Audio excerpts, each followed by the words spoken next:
Negara Indonesia menganut paham konstitusionalisme.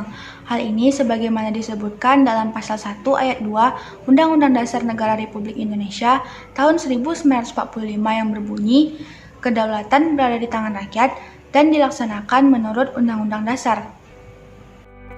Sering mendengar kata konstitusi, tetapi tidak tahu artinya apa.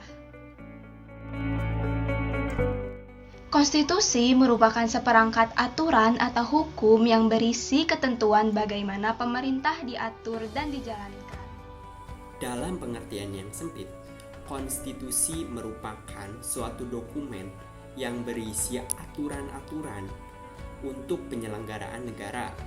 Sedangkan dalam pengertian yang luas, konstitusi merupakan peraturan, baik tertulis maupun tidak tertulis, yang menentukan bagaimana suatu lembaga negara tersebut dibentuk dan dijalankan.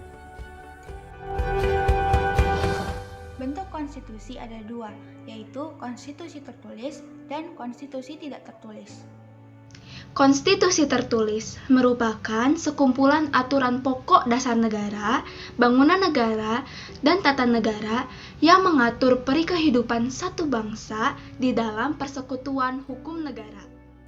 Contoh konstitusi tertulis yang pernah berlaku di Indonesia yaitu yang pertama Undang-Undang Dasar 1945, yang kedua Konstitusi RIS, yang ketiga Undang-Undang Dasar Sementara, dan terakhir yang keempat Undang-Undang Dasar 1945 hasil amandemen. Yang kedua, konstitusi tidak tertulis, disebut juga dengan konvensi, yakni kebiasaan ketatanegaraan yang sering timbul dalam sebuah negara. Contoh konstitusi tidak tertulis atau konvensi dalam ketatanegaraan Indonesia yaitu pengambilan keputusan di MPR berdasarkan musyawarah untuk mufakat, pidato presiden setiap tanggal 17 Agustus, dan adat istiadat. Tomorrow.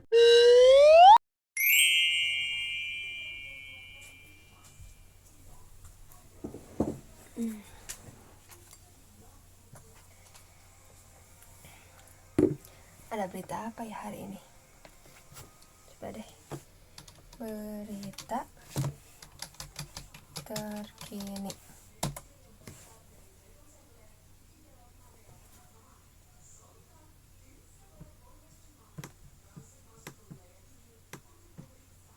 Hah?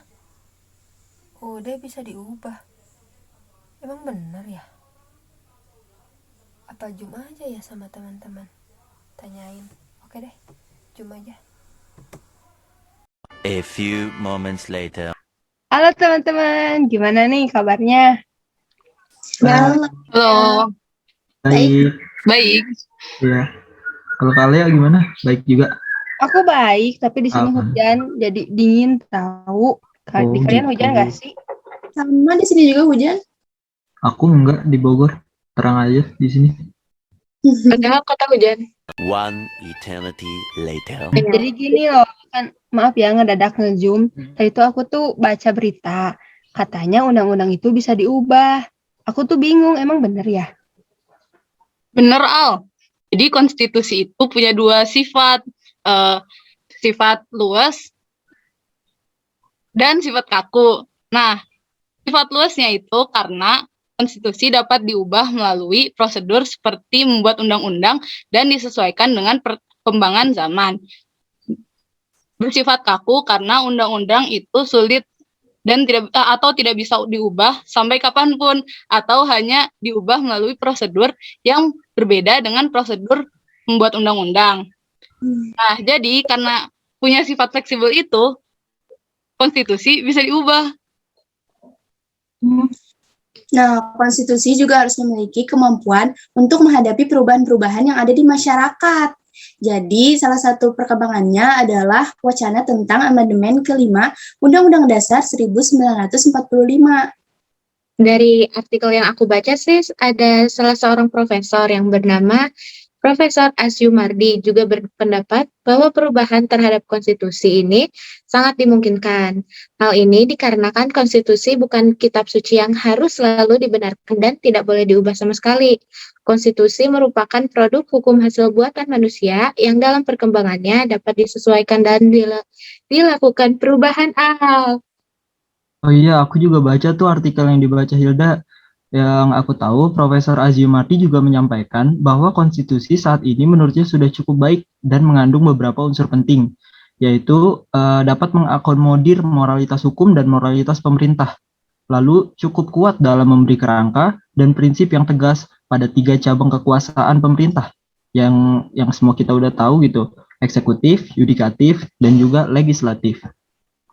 Nah, iya tuh, aku juga ada baca artikel tuh tentang itu. Yang ketiga itu mengatur dengan tegas dalam menyatakan hak-hak publik dan hak warga negara Indonesia.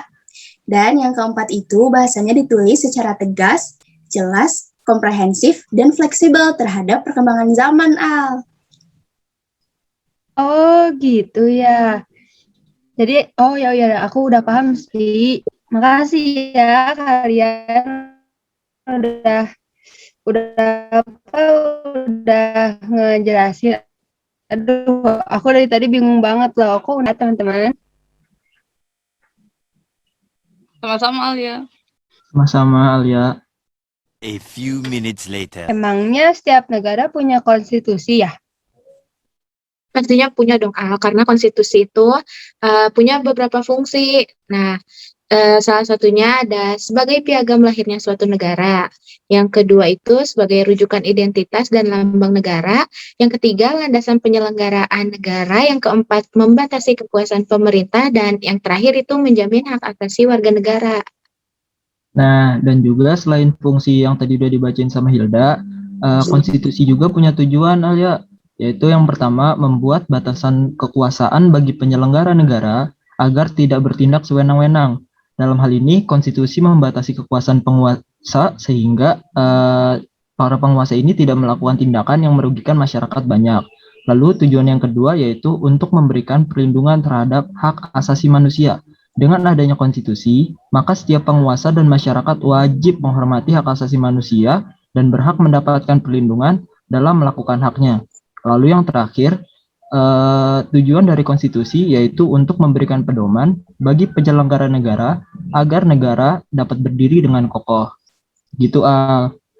Oh iya, aku paham sekarang. Jadi undang-undang itu bisa diubah. Terus setiap negara punya itu ya, punya konstitusinya masing-masing gitu ya. Betul.